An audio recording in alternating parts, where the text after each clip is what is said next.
ఈరోజు 50% అంటే 175 అసెంబ్లీ స్థానాలు 25 ఎంపీ స్థానాలు రెండు కలిపితే 200 స్థానాలు అయితే ఈ 200 స్థానాలకు గాను 100 స్థానాలు అంటే 50%, 50% ఎస్సీ, ఎస్టీ, బీసీ, మైనారిటీ నా నా నా అని పిలుచుకుంటూ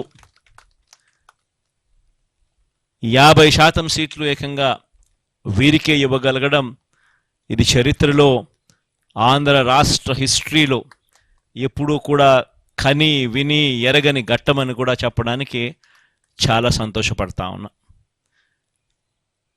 ఈరోజు ఒకసారి గమనించినట్లయితే ఏకంగా 59 స్థానాలు 200 స్థానాలకు గాను బీసీలకే కేటాయింపులు చేశాం. 175 అసెంబ్లీ స్థానాలకు 48 అసెంబ్లీ స్థానాలు, 25 ఎంపీ స్థానాలకు గాను బ్యాలెన్సు 11 స్థానాలు బీసీలకే కేటాయింపులు జరిగింది. ఆడవాళ్లకు కూడా ఇంతకు ముందు కన్నా బెటర్గా చేశాం, కానీ ఇది కూడా నాకు ఇంకా సంతృప్తిని కలిగించడం లేదు. బహుశా నెక్స్ట్ ఎలక్షన్లకు వచ్చేసరికి దీనిని ఇంకా వేగంగా కూడా అడుగులు వేయించే కార్యక్రమం చేస్తూ ఉన్నాం. 200 స్థానాలకు 24 స్థానాలంటే 12% అక్క చెల్లెమ్మలకు ఇవ్వగలిగాం. కానీ ఇది కూడా నాకు పూర్తిగా సంతృప్తిని కలిగించే అంశం కాకపోయినప్పటికీ కూడా బట్ లాస్ట్ టైం కన్నా బెటర్గా చేశాం. బహుశా మిగతా ఏ పార్టీ కన్నా కూడా బెటర్గానే ఉంటుందని అనుకుంటా ఉన్నాను. లాస్ట్ టైం 19 ఇస్తే ఈసారి 24 దాకా తీసుకొని పోగలిగాం. ఇది కూడా ఒక విశేషమని చెప్పాలి. కానీ నెక్స్ట్ ఎలక్షన్లకు వచ్చేసరికి ఇంకా దీన్ని ఖచ్చితంగా ముందుకు తీసుకొని ఇంకా పెద్ద సంఖ్యలో ఇంకా నెంబర్లు ఇచ్చే కార్యక్రమం ఖచ్చితంగా జరుగుతుందని కూడా చెప్తా ఉన్నా. ఈరోజు మనం రిలీజ్ చేసిన ఈ లిస్టులలో గమనించినట్లయితే ఏకంగా 77% మంది వీళ్ళు ఈ 200 మందిలో ఏకంగా 77% మంది గ్రాడ్యుయేట్స్, ఆ పై చదువులు చదివిన వాళ్ళు. ఎమ్మెల్యేలకు సంబంధించి 175 మంది ఎమ్మెల్యేలకు గాను 75% గ్రాడ్యుయేట్స్, ఆ పై చదువులు చదవగలిగిన వాళ్ళు మనం ఎంపిక చేయగలిగాము అని కూడా చెప్పడానికి కూడా సంతోషపడతా ఉన్నా.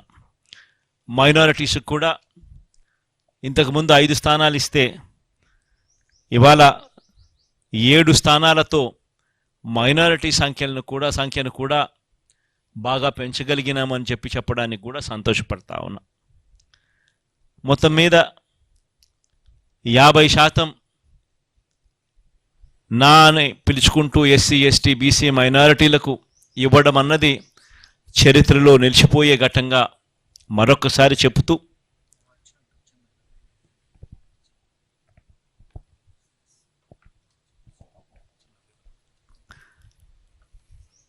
అదొక చరిత్రలో నిలిచిపోయే ఘట్టమని కూడా చెబుతూ ఈ ఎన్నికల్లో దాదాపుగా 81 స్థానాలలో ఎమ్మెల్యేలను మార్పు జరిగింది. 18 ఎంపీ స్థానాలు కూడా మార్పు జరిగింది.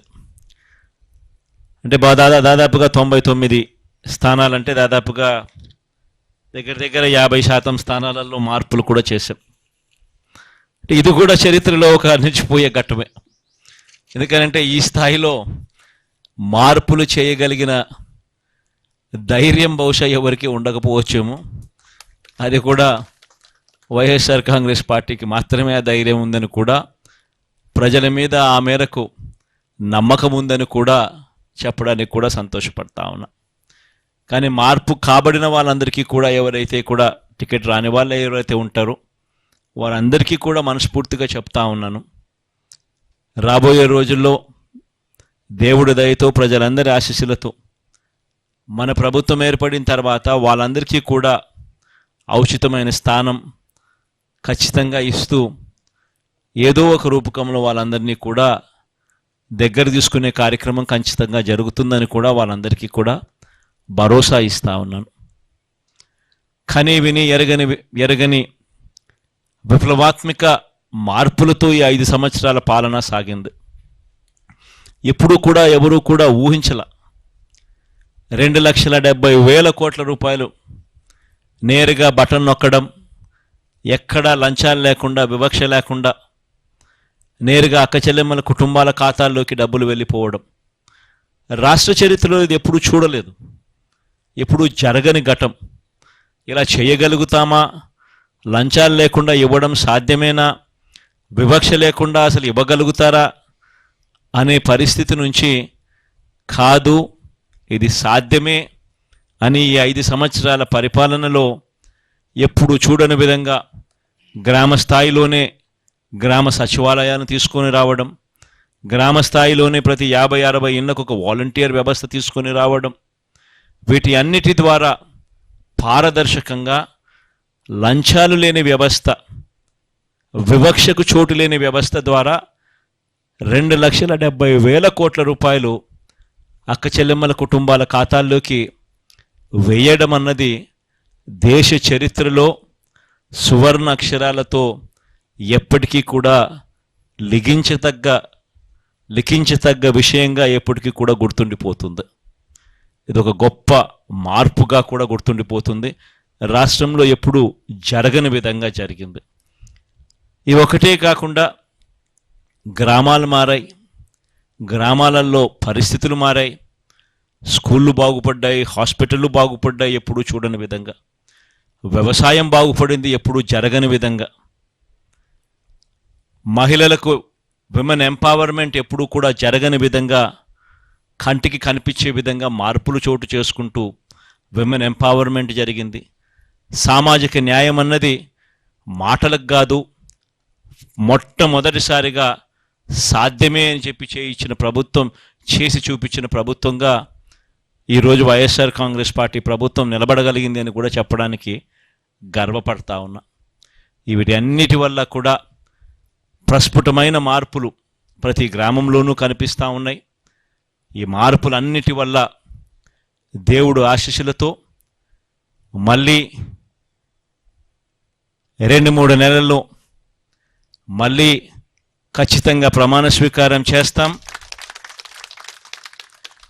సామాజిక న్యాయం అన్నది ఇంకా గొప్ప స్థాయిలోకి తీసుకొని పోయే అడుగులు కూడా వేస్తామని కూడా ఈ సందర్భంగా చెబుతూ